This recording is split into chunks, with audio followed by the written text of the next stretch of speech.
Je me suis engagée bénévolement parce que ça me permet de sortir d'abord de chez moi et de recréer donc, un lien social. Donc, et aussi donc, de rencontrer d'autres gens, voilà, donc, de partager donc, autre chose avec tout le monde lorsqu'on est donc, voilà, au cours d'une journée entière. Par exemple, l'association La Bulle d'Air, le bénévolat, ça m'a permis d'abord d'évoluer, d'investir moi aussi donc, dans mon projet professionnel. Après, donc, de trouver un emploi au sein du centre social CAF avec le CDFF, donc à l'action fait Femmes, Égalité, Emploi. Bénévolement, donc, avant, je préparais donc, les sorties famille pour les habitants du quartier. Ça fait plusieurs années, donc, parce que ça, donc, j'aime ça et le fait de sortir de la maison et de faire bénéficier des autres familles du quartier, donc ça, je trouve que c'est très important. L'engagement, en fait, c'est une responsabilité et nous, pour l'association, donc le fait que les femmes s'engagent, ça donne une image très positive. Surtout pour le quartier et aussi pour le projet social du centre. C'est très enrichissant et très important. Le contact avec les habitants du quartier, moi ça me fait plaisir donc, de rencontrer comme ces gens-là, de les aider, de les soutenir donc, dans les sorties. Et le fait de travailler ici au centre social, ça m'a permis de rester donc, en contact et en parallèle en bénévolat. Donc, toujours, donc là, par exemple, il y a des réunions après 17 heures. Je suis avec le centre pour l'association La Bulle d'Air, bénévolement. Mais donc, même si je travaille, ça ne m'a pas donc, empêché d'éloigner du bénévolat. Au contraire, donc, le fait de travailler ici, ça m'a permis encore donc, de continuer en parallèle en bénévolat.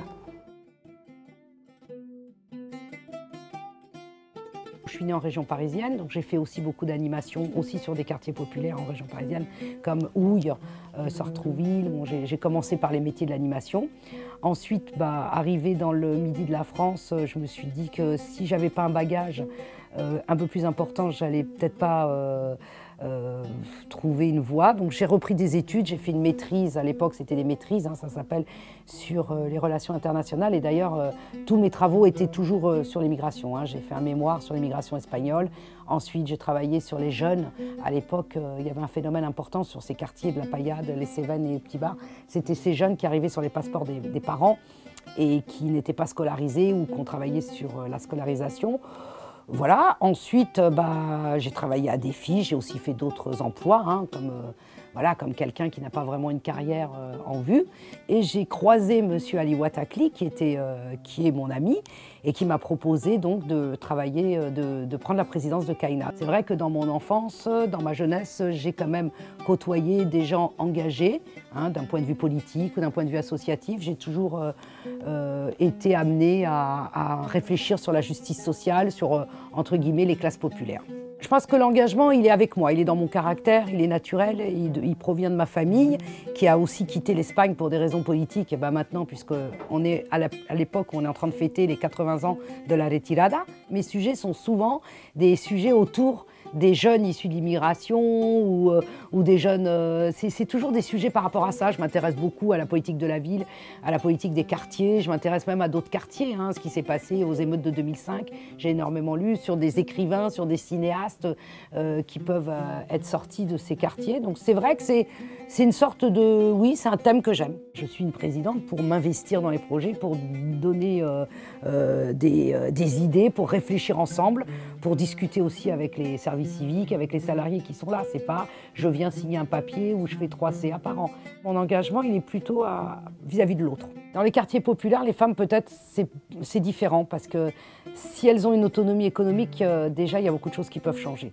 Mais lorsqu'elles n'ont pas d'emploi ou lorsqu'elles sont un petit peu reléguées sur certains quartiers, c'est vrai que c'est un peu plus compliqué. Mais moi, j'y crois. Enfin, je crois qu'elles sont capables Elles sont capables de se soulever, elles sont capables de monter des projets, de faire des choses. Ce quartier populaire devrait être fréquenté par tout le monde. Les habitants, ils ont le droit au regard, ils ont le droit au bonjour comme tout le monde, ils ont le droit qu'on s'intéresse à eux. Quand je rencontre les familles que j'ai rencontrées à la Paillade en 90, 91, ou même ces jeunes femmes dont je m'occupais en 1997, qui maintenant sont mères de famille, qui ont aussi des enfants, et avec lesquelles je suis toujours en lien, je me dis, ah ben voilà, j'ai franchi quelque chose, je peux dire que la mixité ça marche, je peux dire qu'aller vers les autres ça marche.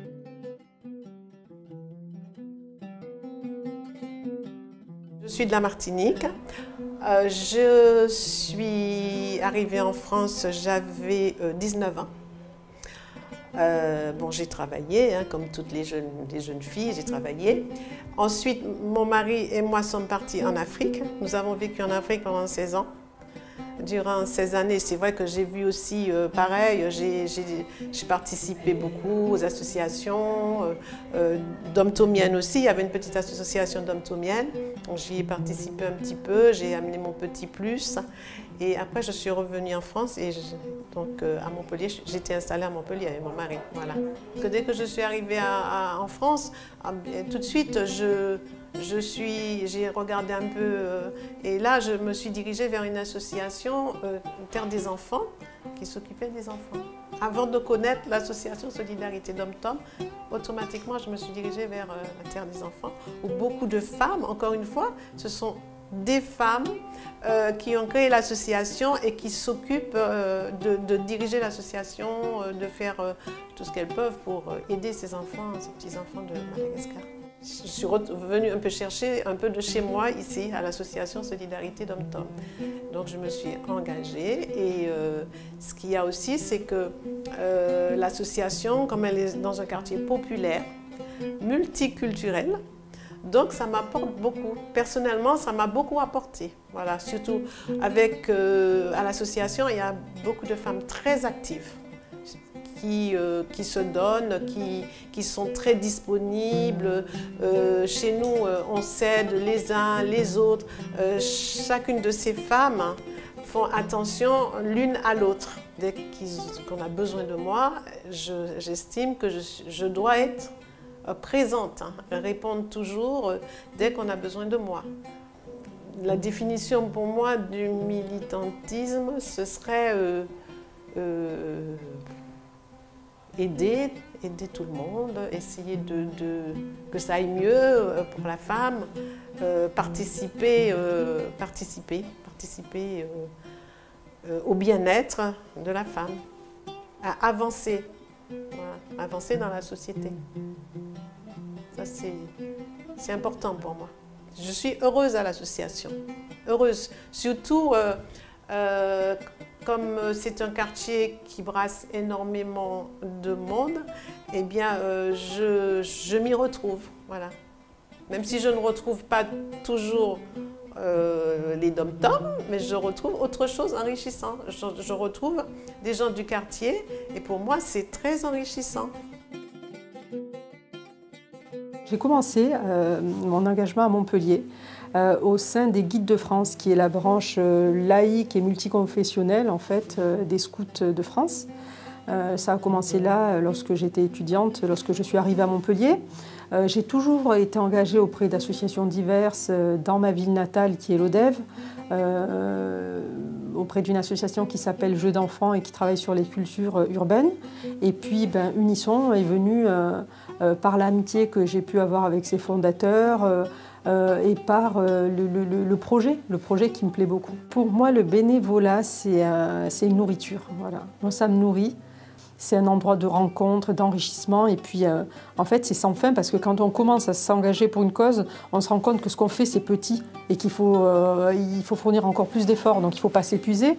Mais en tous les cas, je crois que c'est quelque chose qui est sans fin. Et voilà, j'ai ce besoin moi, de rencontrer des gens, de découvrir. J'ai besoin d'être mélangée à des choses différentes. Et comme je dis, moi je viens de la campagne à la base. Je ne viens pas du quartier de la Mosson, mais je trouve beaucoup de similitudes. C'est-à-dire qu'il y a cette proximité, les gens se connaissent. Voilà. On décrit les quartiers en disant que oui, c'est vrai que c'est des architectures qui sont difficiles. Il y a moins de services publics, il y a moins de choses, mais il se passe, il y a de très belles énergies. Si je suis engagée auprès d'Unisson, c'est pour bien sûr les jeunes du quartier et surtout, et les amener aussi vers l'extérieur. Moi, ce qui me déplaît en fait, c'est l'entre-soi. L'entre-soi, il a ses limites. On peut rester entre nous, bien sûr, hein, mais il faut se mélanger. Je crois qu'il faut vraiment se mélanger. Et c'est ce que j'ai envie de dire à ces jeunes. Les théâtres, les lieux culturels, tout ça, ça leur appartient, les salles de concert. Il ne faut pas se mettre de barrières. Voilà, le monde leur appartient, j'ai envie de leur dire ça. Quel regard je porte sur la femme? Je sais que c'est plus difficile pour nous, mais pour moi, je ne veux pas que ce soit une barrière à me dire ah ben non, c'est plus difficile parce que je suis une femme. On doit en faire une force. Je pense que c'est une force et je pense aussi que le regard que la société porte sur les femmes est parfois erroné parce qu'on nous voit souvent comme de faibles et fragiles choses. Ce n'est pas le cas. Et d'autant plus dans la communauté dont je suis originaire, où on pense qu'il y a toujours un homme, un papa ou un frère derrière nous. C'est pas le cas. Ça existe, mais c'est vraiment pas la majorité. Et oui, nos faiblesses, je crois, font de nous des femmes fortes.